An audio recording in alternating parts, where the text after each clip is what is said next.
Though, I'm not really a big Starbucks fan. I may drink it like once a year or something like that. Working at Starbucks in Florida, I used to think the worst thing I had to deal with was the humidity. That was until we decided to clean out some of the empty boxes in the back of the store.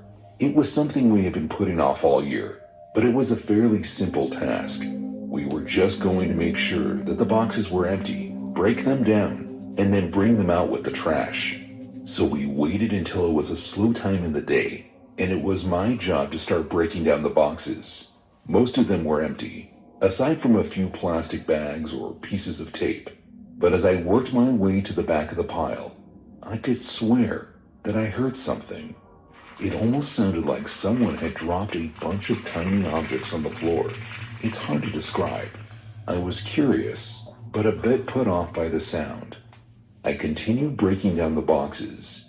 Only now, I was taking my time because the closer I got to the bottom of the pile and the wall, the louder and more constant the noise got. You see, at the point when you realize that you heard something, like your ear started to shuffle.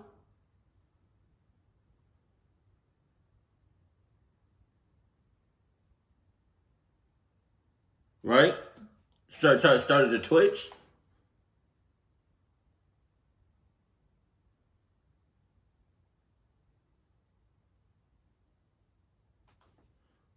That's when you should have got the cluck out of there. Talking about something. Ah! Finally, I was down to the final box, and I have to admit, I was terrified to see what was making that noise. I really didn't want it to be cockroaches at the time, but looking back on it, that wouldn't have been nearly as bad. I reached my hand down and ever so slightly touched the box. Wait a minute. Did you reach your hand down blindly, or did you see what you were reaching down at? Like, cause if you just reaching your hand down there blindly, that's clucked up. Before I could even get a grip on it, I realized what the sound was. I pulled my hand away, and as I did, the box shifted in place, pouring out from inside of the supposedly empty box, and all around it were tiny black and red spiders.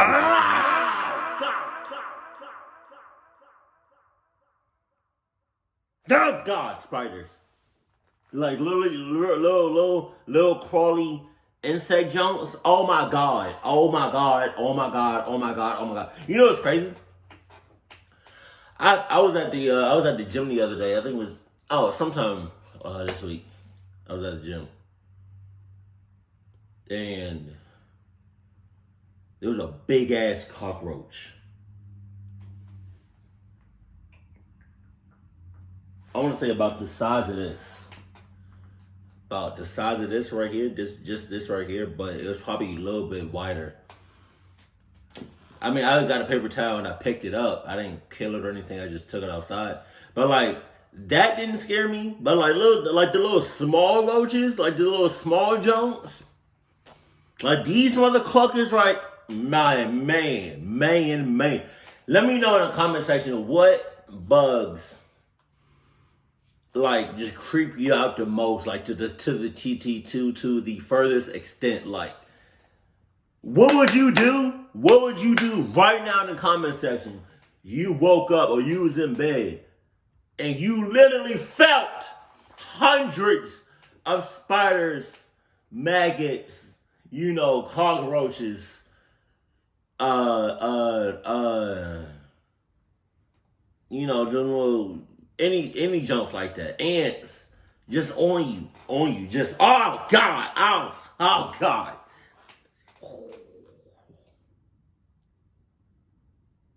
Oh man, I'm dying. Scatter all over the place. I screamed at the top of my lungs. Hell no. And ran through the store. Yeah. My manager asked me what was wrong, and I let her know that I was fairly certain that there was a nest of black widow spiders in the back of the store. We all began to freak out, and one of the other guys working was brave enough to go and take a look and make sure I wasn't going crazy.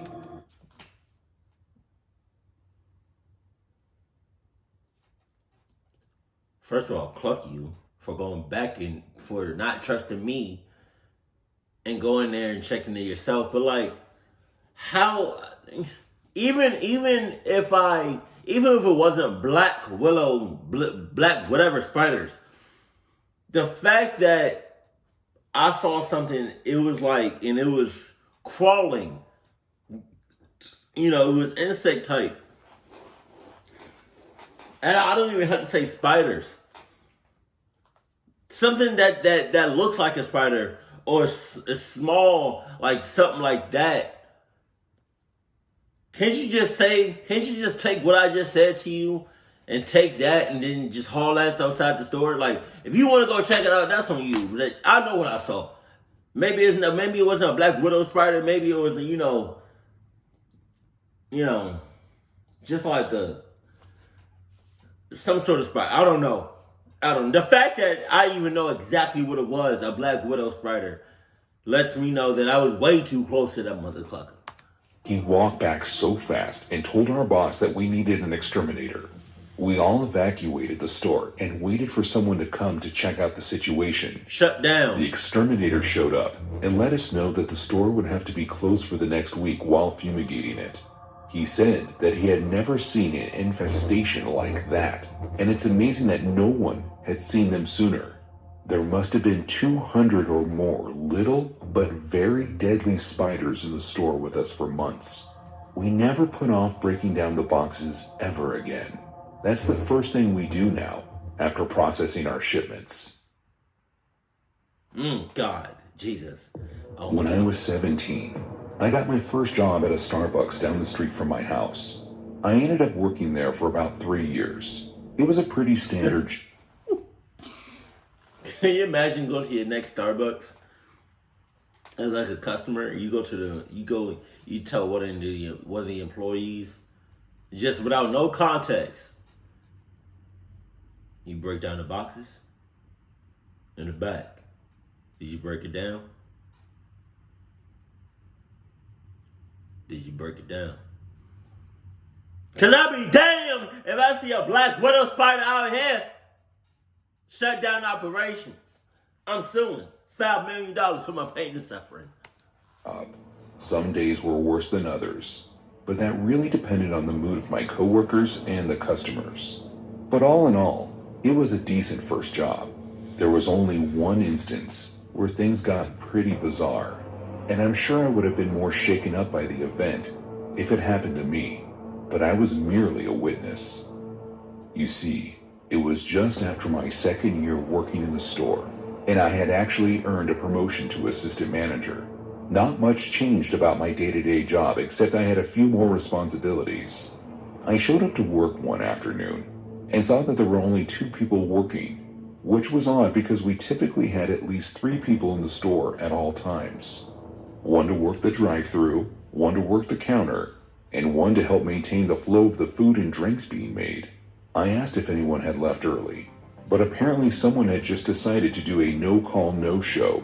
It wasn't a big deal, but it meant I was busy getting caught up with some things that were supposed to have been done that day. I told Mackenzie that I needed her on the drive-thru and Darren was at the counter, and for the most part, we got everything running smoothly again. However, about an hour into my shift, I noticed Mackenzie was standing away from the window and looked a bit on edge. So I approached her and asked her if everything was all right. That was when she let me know that she just got a little creeped out by a customer. She said a man in a gray SUV asked her what time she got off, and she was just a bit uncomfortable. I asked if she wanted to go on a break, but she said she was fine and got back to work. Less than a minute later, I can see Mackenzie signaling Darren to come over to her, so I joined the both of them near the window. She pointed to the camera at the drive-thru window and said that the same SUV was pulling through again. I asked if they forgot anything, and she said, no, they just ordered a cake pop and said they couldn't wait to see me. This time I decided to handle the order. I grabbed the man's food, and met him at the window. He seemed surprised to see me instead of Mackenzie, and when I handed him his cake pop, he just snatched it and drove off. About 45 minutes went by, and we had finally finished talking about how weird the situation was. I needed to handle a bit of paperwork, so I told the two of them to come get me if they need help or anything, and then I went into the office. About 10 minutes after that, I hear Mackenzie screaming, but not in fear. No, she sounded aggressively angry. I ran out of the office to see what was going on, and right away I could tell what was going on. The man in the SUV came back, and this time Mackenzie was infuriated by it. I began to walk over to them and try to defuse the situation, and Mackenzie noticed and looked toward me. That was when I saw the man reach out of his car and into the drive-through window. He grabbed Mackenzie and began pulling her, trying to force her out of the window and into his car. Darren and I sprinted to the window and both grabbed Mackenzie. As soon as he lost grip on her, he leaned back into his car and sped off. Mackenzie was terrified, and rightfully so. He almost had her out of the window. God damn. And if that had happened, we may not have been able to get her back. We called the police and gave them our security footage. For the rest of the time that I worked there, we made sure that Mackenzie never worked the drive-through window again. Or there ever. Just don't. Just quit. Hell no. The city that I lived in when I was in my 20s had a few Starbucks shops placed throughout it, but I happened to work at the only one that was open past 9 p.m. The store that I worked at would be open until midnight, and we happened to also be right next to the hospital, which meant between the hours of 9 p.m. and midnight, we typically saw quite a bit of foot traffic and people ordering coffees. So one night, when it was just me and the manager on duty were working, it was about 11:55, and we were getting ready to lock up when we noticed a car pull into the parking lot. Oh my God. So I got behind the register. Oh my God, I hate them people. I hate them people with a passion. Like, why do you come 10 minutes, 5 minutes before we about to close? Why do you come to a restaurant before we about 5 minutes before we about to close? I really hope you do not expect us to have everything ready for you. We don't got no chicken. We don't got no steak. We don't got no barbacoa. We got no rice, no beans. Like, we got no tortillas. We don't got nothing. We about to close. We about to close in 5 minutes. You want to come in with a whole family. Like, what? That's not what we doing. That's not how we rocking. That's not how we roll. Sorry. Ready to take any orders that were about to come in, while the manager continued to wipe down the tables and get things ready for closing. Two men came into the store and made their way up to the counter. I asked them if I could take their order, and as I went to make the one coffee that they wanted, I felt something hard hit me in the back of the head. Oh my God. I stumbled forward, and before I could turn around, one of the men was already over the counter and pointing a gun in my face. I couldn't see what was happening. All I could hear was the manager struggling and what sounded like loud banging. After a moment, the man who was attacking my manager made his way around the counter and joined his partner in pointing a gun at my head. I begged and pleaded with them not to hurt me, and they told me that all they wanted was what we had in the register. What if like, damn, what is in my eyeball? What if like every time somebody committed a crime, right? This is so funny. What if somebody every time somebody committed a crime, their cops were right there. Every time they robbing a Starbucks, they go out the back door, the front door, the side door, or whatever, right? But the cops are right there talking about something. How you doing, man? What's up? Come on. Just every time somebody committed a crime, a cop was right there. That'd be so funny. Like, damn, they did all that just to get caught in 2 seconds. I told them I would comply and slowly stood and began to enter my employee code to open the register as if I were making a transaction. They grabbed the money and then asked me where the freezer was. I was confused but showed them to the walk-in freezer. They told me to get in and drop down to my knees.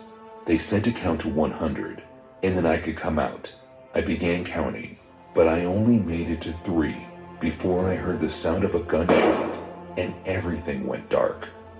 I don't know how, but after a moment of darkness, suddenly I could see again. I was laying in a pool of blood. I knew I had gotten shot, I just didn't know where. I did my best to stagger out of the walk-in freezer and made my way over to the phone to call the police and an ambulance. First responders were arrived and surprised I was able to move. Little did I know at the time, I had gotten shot in the back of the head. Oh my God. And somehow managed to stay conscious. Everything after that, and up until I woke up in a hospital bed, was a blur. I ended up needing multiple surgeries. And as for my manager, he had gotten beaten severely by the man who attacked him while he was straightening up. He was in a medically induced coma for 3 weeks before he finally woke up. At the end of the day, aside from some nerve damage, the 2 of us miraculously made it out alive. That's what's up. You know what that means? God got some plans for you, both of y'all. He not finished with y'all. But that was crazy. That was crazy as hell. Doesn't Starbucks have cameras? I feel like Starbucks has cameras. Well, I mean, I guess they had like stuff to cover up their face, but just saying. I think no matter where what business you work at, or no matter where you go, it's just always gonna be creeps and sus people. I think it's just our job to like to see the red flags, you know, and to do something about it. Because if you don't, more often than not, you will get clucked up. And I'm not bad to be one of those people. I'm not. Like with the girl at the Starbucks, with the guy that kept like eyeing and wanting to see that girl that worked at the Starbucks. Like, off bucks, first interaction. First interactions with anybody sets the whole vibe. It sets the whole mood. Like, it lets you know so much about a person with your first interaction. I don't care what you say. You can not say nothing at all, or you can say something.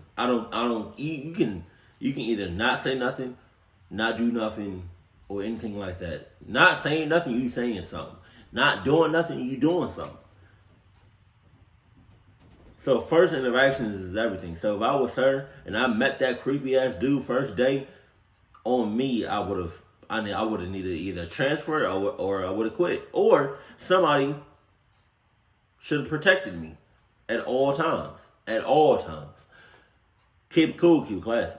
And I love you. Stay happy, my family.